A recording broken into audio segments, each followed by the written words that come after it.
बिटी बुंगा दा अबो से हे एना तब अलिंग दो तुरंत लिंग पहुंचाना ओड़े आधा घंटा ते ता ओड़े लिंग पहुंचाना तब दाल बेभरन कते एकदम बोंगा लेका बोले तला रको दुड़ुब का दिया बोहक करे ताय गितिल को मोचा को एकदम को दाल गोते का तया मुख को मायम जरोक कान तया मे को एकदम दाल जपी एकदम दाल फुलाव का तया को मे को एकदम पूरा मे को मायम उडुंगोक कान तया जोहार गे सनाम को निये खबर दो कना झारखंड गिरिडीह जिला ओंडे मिटन आतो रे मिटन परिवार रे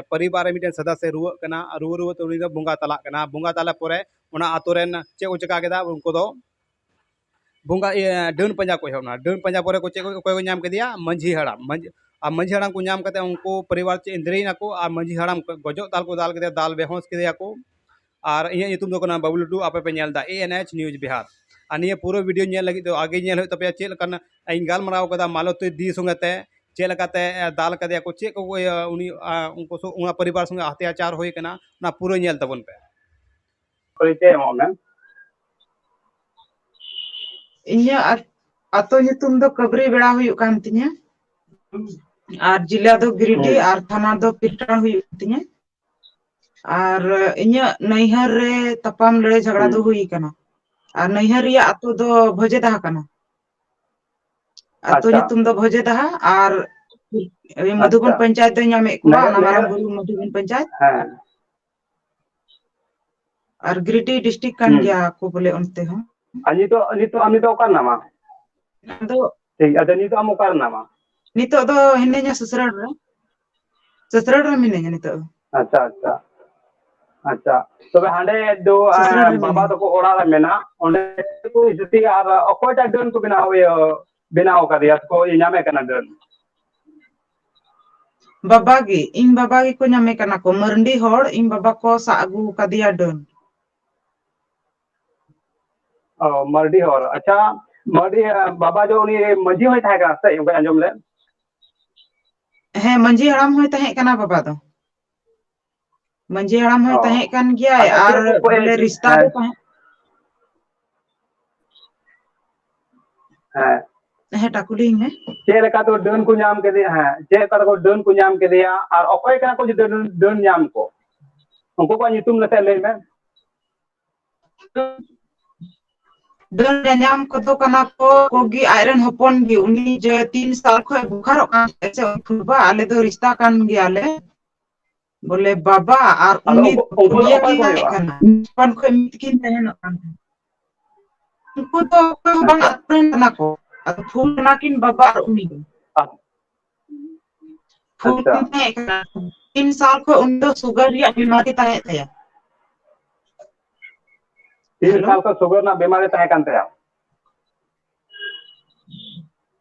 3 साल को शुगर या बीमारी ताहे थे और 1.5 साल खै दो और जंगा रे कैंसर हुई दिया बनार जंगा रे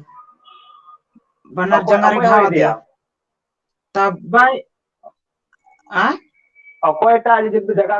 जगह रे घाव दिया उनी फुलबा बोले उनी हिंदी होड़ रे राम कुमार आय बाबा उनी राम कुमार रेन आय बाबा घाव कना उनी राम कुमार रेन आय बाबा घाव कान थे आय तब हां और दो बांग कना उनी रेन होपन कना ओ ठीक बा राम कुमार मरांडी कान तया बोले राम कुमार मरांडी कना को इना बोले लहा को तो बन लय दाड़े आ बोले तीन बुंगा को पंजा अगु कादे ओना दो बन लय दाड़े ऐसे उन हिलो दो इहो अचानक इन बड़ाई किदा जी सिलो को इन बड़ाई किदा इन गे बोले इन दो निधबी इन गे आरिन लयदा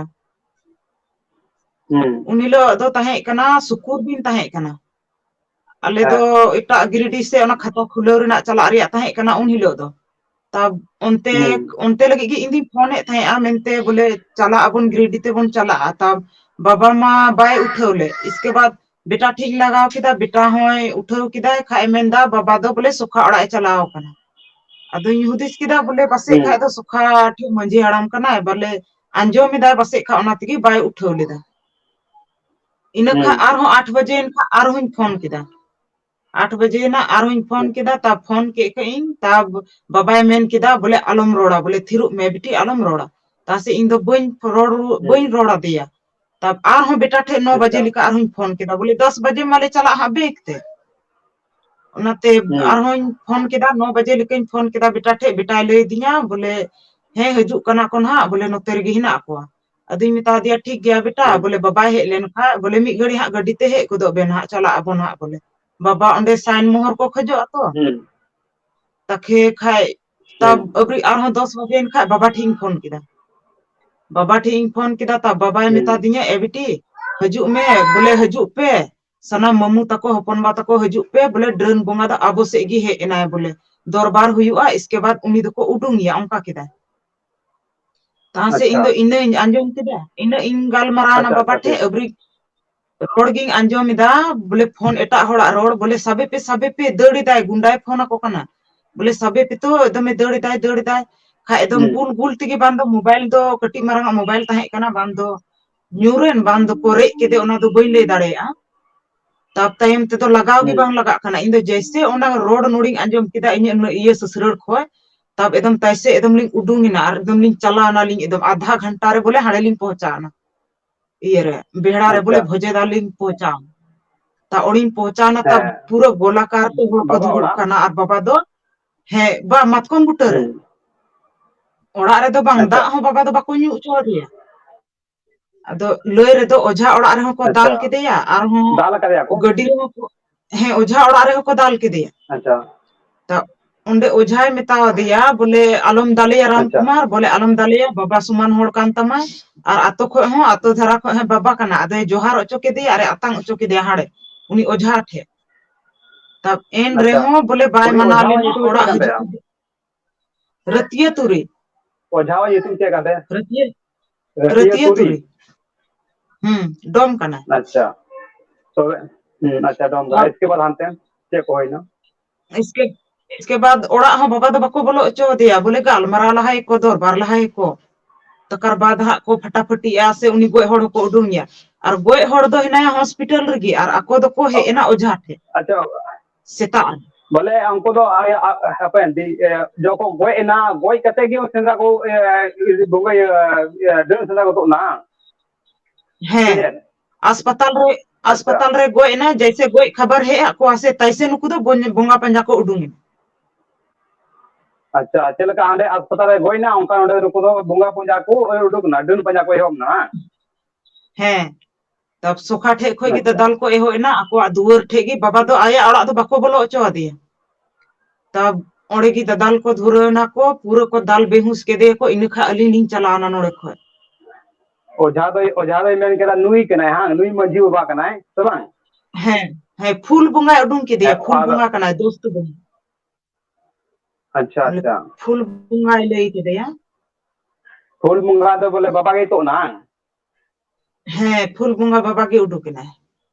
बोले दा दुलते गोय का दिया दा ए दुल का बोले ठीक ठीक है रोड में आदो अरे बाबा तो चे शिकायत है ते जुके तो बाबा दो ची हम बाय चिकाया गडा काडा को हिना को तालिया गई को डंगरी को मेरम को उनको को भी गुपी बड़ा को और का दो ची हम बाय और उनको आए बहुनी गुरु ओझाय मेन दा बोले नुई कान गया बोले बुंगा आयो दो हां दन दो तो चे आदो ओनाते उनको हर जो को मिलो कते दादाल को है दादू ते कोई किरी आदो ओनाते उनको एंद्री कते दादाल को हम ना और ओझा ओड़ा को दाल किरिया आ ओड़ा हे कते को दाल किरिया ओड़ा रे हे कते को दाल किरिया तब अलिम जैसे इन बाबा ले किदा नोंडे दाल ले बोले हजु पे बिटी बुंगा दा अबो से हे ना तब अलिम दा तुरंत लिंग पहुंचाना ओड़े आधा घंटा ते ता ओड़े लिंग पहुंचाना तब दाल बेभरन कते एकदम बुंगा लेका बोले तला रे को दुडु का दिया बोहक करे ता गितिल को मोचा को एकदम को दाल गोते का तया मुख को मायम जरो कान तया मे को एकदम दाल जपी एकदम दाल फुलो का तया को मे को एकदम पूरा मे को मायम उडुंगो कान तया तब इन दो गोलाकार ते हड़ को दुडु कान ता एखा ओना मत कंप्यूटर इन दिन बोलोइना बाबा ठी इन बोलोइना और बाबा इन कुली दे कना बोले चे एम चिका केदा बा नुनो मारांद इन दो बाबा गिन कुली दे थे बोले चे एम चिका केदा मेनते को नुंका के मिया आले हम बको बड़ाय चो आले और कोई हम बाले बड़ाय लेदा आले दा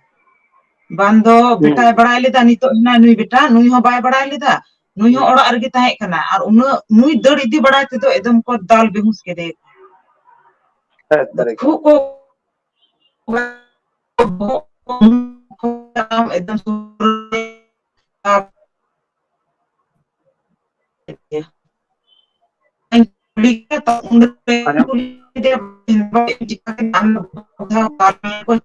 आवाज बोले आवाज मत बनु नेटवर्क कटा कना बाबा की कुली के बोले चे एम चिका के तब इना मेन कते गे आयरन हपनरा को ताहे कना को चाहे आयरन गोगो को बोले रामपुरन आय गोगो तको उनको को इन ठे को झुटियो ना एकदम को राचा बिति किदिना को एकदम पूरा गांजा लुतुर करे मे करे खु पुहो किदिना को तासे अलिंग इन छडावी लगी इनी हर दय चलाना इन बंचाविन लगी तब उनी हो कोड़ा पन को हाथ दे और ओकोय हो बोले हाहा दो बको मेंदा अतोरन हर दो ओकोय हो हाहा दो बको मेंदा खाय तब अलिंग दय ओकोय हो हाहा दो बको मेंदा को तब इने अलिंग को दाल दुड़ु के लिया अलिंग को मी आय के लिया बाबा ठे खय उनी ठे हो बको दुड़ु चुआ कना और बाबा को कुली दे कना बोले नुई आमेम जम का दिया और आम दा एम दुल का तब बाबा दो एकदम हसुते आक बका कना जीवी जुदो गी बुझे दे आक बका कना एगो दा उई दा एकदम आर मारा कना बोले एकदम आर ती तुनुम ते एकदम नाला दो मुकाई रका के ते एकदम सितंगिना पूरा सितंगन खाए तब सितंगना खाए आले तो आग बका ले धुरना तब उनरे उनी राम कुमार मेन किदा इन बाबा सुई रान रे इन 9 लाख टका खर्चा कदा तब 9 लाख टका इन चाहिए तो चाहिए 9 लाख टका पे अगुई खाए आम बाबा ले आड़ा गया बाखा बाले आड़ा गया ठीक अच्छा उनी आय बाबा चेक बीमारी ताहे कान तया उनी आय बच्चे को उनी आदो ताहे कान तया सुगर ताहे तया सुगर दो आयमा तीस खोय गी ताहे तया और कैंसर दो बनार जंगा रे बोले 1.5 साल गान दो हुई कान ताहे गया अच्छा कैंसर बनार जंगा रे ताहे घाव आ उनो दिन खोय बोले लाहाते बाको सेंराय दे डल लाहाते डल दो बाको बजाय कथा जे जब गोय ना तबे डल को बजाय दिया अदो ओना दो बई ले दड़े लाहा खोय को पंजाय थे से बाको पंजाय थे ओना मा अतो हड़ हो तो बाको लई दिया मंजी प्राणी को बाको लई दिया ओना को दो जहां नायके कना उनी कुली ले गया बोले आम तीनो धा इन बाबाम सा अगु का दिया तबे मेन केदा जत हो बा बोले जत हो आम बाबा अदो बांग उडुंग कान ते उनका अच्छा तब उन्हें ये रे अतो रोड दी अतो हड़ बोले को फिक्स किदा को उनी जब उनी राम कुमार रोड ऑटो कदा से बोले 9 लाख टका इन खर्चा कदा 9 लाख टका चाहिए इन दो तब उनी दे रोड ऑटो कदा और ओड़ा ते चलाना आय बाबा ठे चलाना चलान खाए तब ओने को अतो हड़ को मी अड़े ना को अतो हड़ समूहिक लेका बार पे हड़ को जमाए ना को समूहिक लेका तब ओने को गालमारा ना को आको इसके बाद इन को मितावन कना बिटी उनी नायके हड़ा में मितइन कना बिटी तालोराम नितु में तालोराम टुडू अदो उनी गी मितावन कना बिटी बोले 9 लाख जगह रे आम बोले 5 लाख एमो पे 5 लाख एमो पे 1 लाख दो अतो हड़ और 4 लाख दो बोले आपको ओड़ा हड़ चिकायम बोले 4 लाख दो मपोआ आय बाबा कना ओनाते ओना को मिता लिया ता ओना मेन कते बाद आर होय हे एना बाबा दो मेन किदाले ठीक गया अले दो बोले ओड़ा रे बनुआ ता उनरे रामपुर रे मेन किदा आ ये जगह जमीन नपी लगी दो ओड़ा खय टका उडुंगो तपेया और नितो दो ओड़ा खय पैसा बांग उडुंगो कान तपेया ता बेटा नुई हेनाय गया नुई बेटाय मेन किदा एदी बाबा तो बेस तो बनुया बोले जहां लका कते गे बाबा बोन बांचाव या बोले थरी बटी मंजाव कते बोले रुवड़ कता पे एन रहो बोले बाबा बोन बांचाव या उनका किदा नुई बेटा तासे ओना मेन के खा इंदो नुई दी मिता दिया दु बेटा चला में चेक बुक पासबुक बोले अगुई ता में तीन हेना ताय ता नुई गिदरे दय दड़ किदा ओड़ा ते राते और इन नानालिंग शिपिंग का दिया बोले हना सनवा सा दबिली सा का दिया बाबा इदिए लगी लिंग सा का दिया खा एकदम रामपुर हे एना आय बाबा टिकटा रे सहन जरेगे लगी को लादे का थे ओना सहने फेड़ किदा अतना रिया ताहे कना आय बराबरी ताहे कना तब उनाय फेड़ किदा फेड़ काते एकदम सीधे हेना बाबा ठे एकदम नवा दिया ते दाल के दिया पे ठेंगा आय मुरु ओकोय हो ठेंगा रुका बोले बाको थाए और इंदिन दो कटी गया गिदरा इंदिन नुनुआय कान थे उनी गिद्रा मी आड़ा रे दुड़ुब कते नुनुवाय कान थे बन नेल हे लेदेया बांखा दो बोले एहो रगिन रुकाव किया तखे एकदम दाल के दिया अबरी इन दड़ बिरी ना गिद्रा गिडी का दे अरिन दड़ बिरी ना एकदम नुंका कते बोले ठिंगा इन रुकाव के तब नोड़े चूड़ी बोलो दिया तीरे नोंडे ना चूड़ी उडुंग के हटो रे दाले मेन लेदा उनरगे नुंका कते इन रुकाव के तासे रुकाव के अबरी मे रे हुडुंग ये मेन लेदा उनरे नाना गोय सा के मे ठिया ठिंगा तब उनरे मिता दे दादाली दो राम कुमार कना अच्छा ठीक है राम कुमार तब एकदम तब नाना सा के उनरे उनी राम कुरी मिता दिया हे दादा नुनुग गे आमा पिद दो बांग समड़ा कान तमा जे बोले लाहा खय दो बोंगा दो बापे सेंद्राय को थेया और बोले दाल कते गे अदयो मा अच्छा अदयो गया मा अद नुई दम गोजेया और टका हम खोजेया आले ले तिंगुन कना नुई लाहा रे ची लगे ले तिंगुन कना नुई रेन दो उसके मतलब चिली हो बनु कोआ आम के आया के रोड हिसाब ते बोले तासे उनी मिता देखा इन दो तला बेटा और सहिलो बेटा लाहा के किना मा नुकिन गोय किन और रोड मा आयमा को रोडे कान गे एकदम सनाम लेका को रोडेदा एकदम डिंडो ले उखड़ो तमा बोले डोजर ले लगावा ओड़ा रे और 3 जुलाई अंदर ते आर हो जहां को रुआ डंगरी चाहे मेरम चाहे बुढ़ी हड़ाम चाहे जहां गी तब उनरे बिरु साथ दो आय बाबा साथ दो इन बाबा को गोय किया इसके बाद जहां गे आरो अतर को गोय को तब बेटा नुई लटू बेटा को गोय किया उनका को उन हिलो को रोड़े थे आले को मितावले कान थे तब आयमा लेका 12-17 को रोड के गया को मेनखा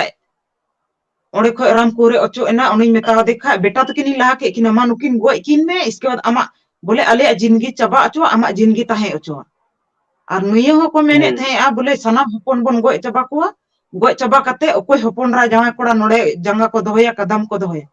तब उना होले मेन किदा ठीक गया मा नुकिन गिद्रो नुकु गिद्रो हिना को नुकु बोया नेल तिगी तो आले दो जलाल तिगी तो आले दोले दौड़ शुरू कना मा पे मेन का खाय गोय को और जुदी नुआ ख आर हो ये ना मेन खा आगे ते रका ना मेन खा आलेरन हो जरूर हिना को गया जब आम इन सपोर्ट को एमाम कना तब आलेरन हो जरूर हिना को गया आले हो मी दिन हिलो तले आतो मांझी बरानी की बाको रोडे ताते गे बाको ओकोय गिचे के बा एकदम ओकोय हो ची हो बंग आतो रेन मंझी को प्राणिक को आय कान गया प्राणिक दो राम कुमार कान गया प्राणिक दो नायके हड़ाम जोग मंझी चे गे बकी रोडे और आतोरेन हो कोई बांग आर एकदम दाल बे भरन ई हो को लेबे उठन काता था बोले यहाँ तो बाबा की मजी राम ताहे कान के तो बाबा की मजी राम ताहे कना है नाइकी उनको कान के तो दाल को तो आरो है मरंडी होड़ प्राणिक कनाय तो उनी राम कुमार मरांडी दे प्राणिक कनाय तब उनी की दादाली दो उनको जतो ओड़ा बोया गे बोले आको गे राम कुमार रामेश और सुनील और जावाय कोड़ा कुगी उनको कुके आतो होड़ दो बोले बाको दाल का दिया आतो होड़ दो मुठे पिया को सिलेगो कना अच्छा तबे अकोटा हो बोले हां दो को मेने था तबा ओना आतो दो वाह एकदम हां दो बाको मेने थे हां दो अलिंग को दाल के रिन रहो हां है एकदम हां दो है कि बको रोड लेता एकदम बांगी अलो ये उनटू घटना होए ना यदि उनटू घटना होए तो पुलिस प्रशासन बापे खबर आको आम खबर गी सुकुर हुई ना उनका लड़ाई तपम तब शनिवार हिलो जैसे नोड़े गिरिडी खो बाबा रिफायर ना से रांचीते धनबाद खो 12 बजे लिखा धनबाद खो रिफायर हुई कान तया धनबाद नोड़े खो मा जल्दी रे 7 बजे रे तब हाड़े जैसे धनबाद इयो खो पीएमसी खो रिफायर हुई तया तब उनरगे आले दोले मेन केदा बाबा दो कम असरा गया देन नो दो बोले थाना से कथा बन आदर का तब उन्हें थाना से ले चलाना शनिवार ले चलाना तब सोमवार ये शनिवार चे हो को बाले नाम ले को थाना रहो बड़ा बाबू हूं बांग छोटा बाबू हूं बांग तब मुंशी लिकान इले एम ऑटो दे शनिवार हिलो तब मुंशी लिकान इले एम ऑटो दे आले तब एतवार दो चे हो बांग थिर थाम गी ताहेना राचिरी के बाबा है ताहेना तब सोमवार हिलो फिर बड़ा बाबू दो आले गी खोज के लिया बड़ा बाबू आले की खोज के लिया बोले हजू पे बोले आवेदन बोले लिखित पे एम ऑटो का हजू पे उनका के तब ले चलाओ ना ले आले दो हांडे थाना ले चलाओ ना तब थाना रे हो आले ले जांच बोले ऑल बड़ा के कुली बड़ा के लिया तब केस कागज बनावेन तालेया केस कागज बनाओ कते बाद अबरी आरहो आतोरन को चलाना आले अवरी ले उडुम आरहो आतोरन को बोलोयना को तब आले ले हे एन खाय अच्छा दो इसके बाद दो टाइम ते दो थिर थाम गी ताहे ना थाना से दो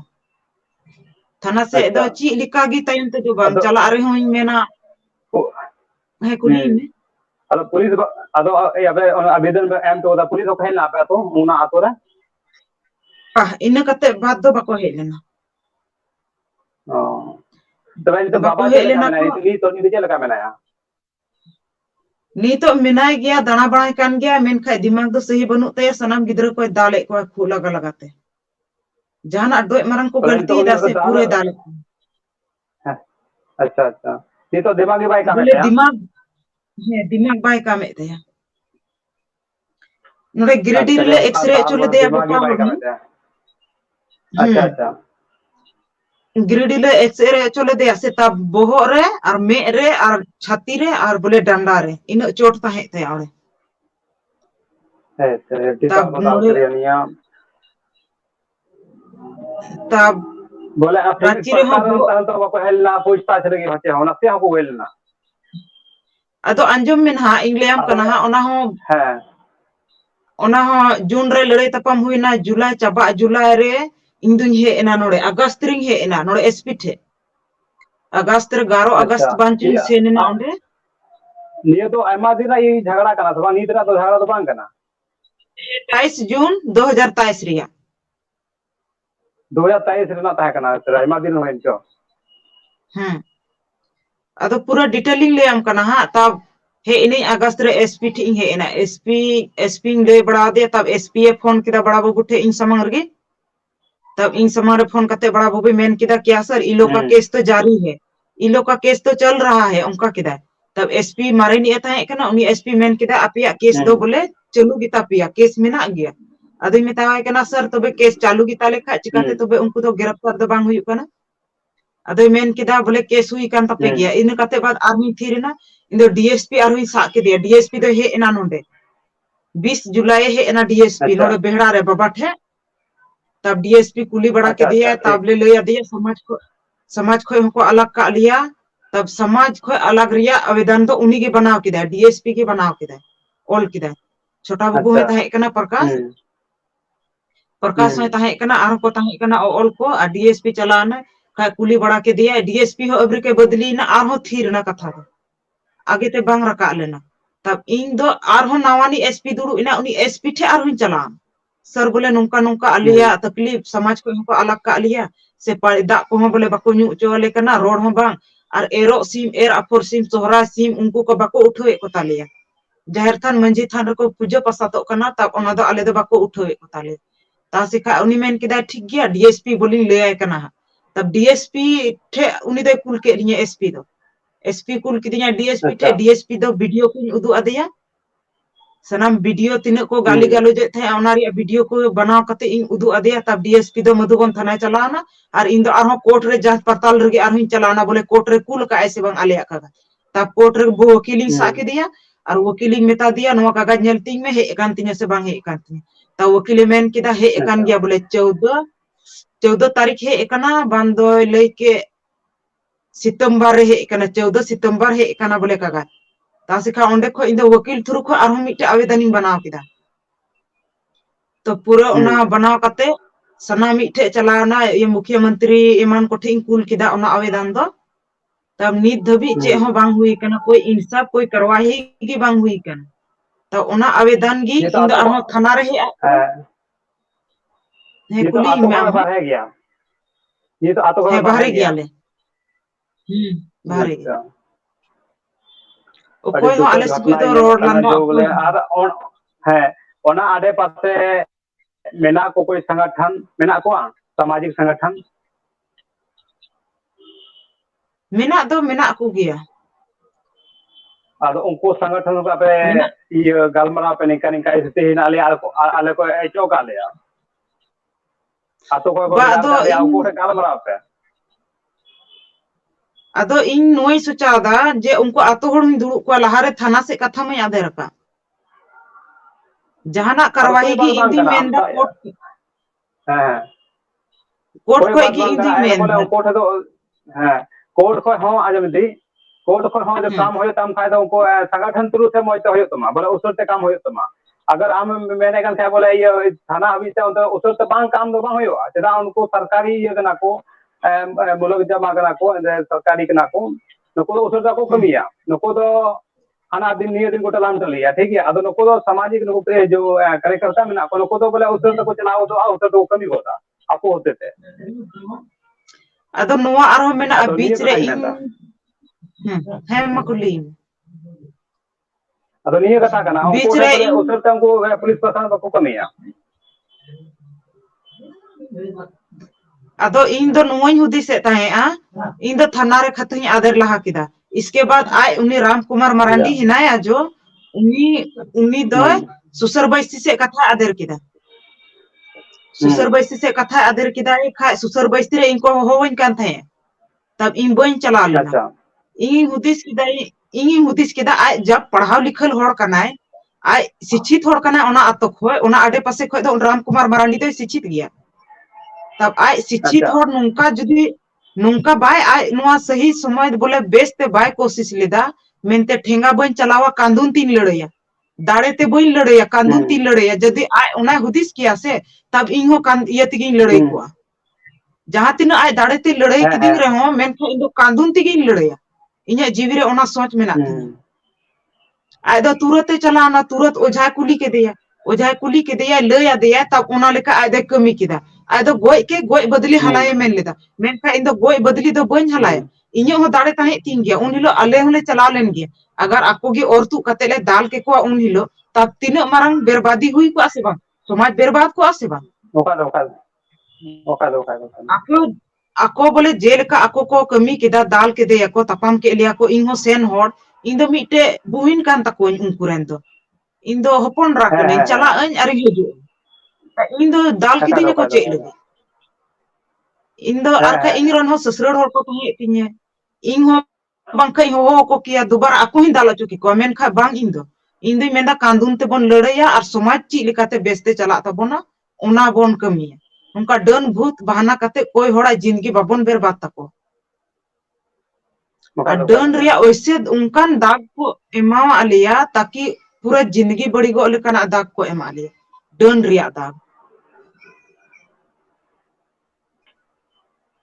अच्छा दी हमा कथा जम त दुखिन को केदा आर नको जो समाज रे मेना को नी थबी डन ला को भरोसा कना विश्वास कना को आर नितो जल पे आपे डन नितुम ते आपे भी तो अलग का पे और निये जो रिपोर्ट है नहीं आप कथम हर के लिए दिसम तलारे फैला हुआ और दिसम हर दे चे को निर्णय दा ते डन को पंजा को आसे डन तिगे भरोसा आसे डन तिगे अब समाज विकास हुआ अदो निये को गे को तुलया बचावा आ सही गलत को नियल थिगा अदो दिसम रे हर थे निये के नेहर होई बोले नको सही गलत ना निर्णय मो पे कमेंट माध्यम से और जदी मानवती नाय नुय इंसाफ खोजो कना बोले अब समाज निका डन प्रथा चला कना दे मरियो तो अब समाज के बड़ी डहर चला कना सेदाई सवा मालका हर शिक्षित ना पढ़ाओ ना बोन ज्ञान ना बोन अदो नितो ना डन प्रथा भरोसा लका दो अब समाज दो विकास डहर दो बान चला अदो निये को गे दी अडी आमा कथा अंजम ते और दिदुखिन को अडी तकलीफ को केदा और मा अच्छा से मेना और नको तलारे जो दिसम हर तलारे गे जोहारी खजो कना और मातुए दी जोहार गे और जोहार गे बेटा जोहार गे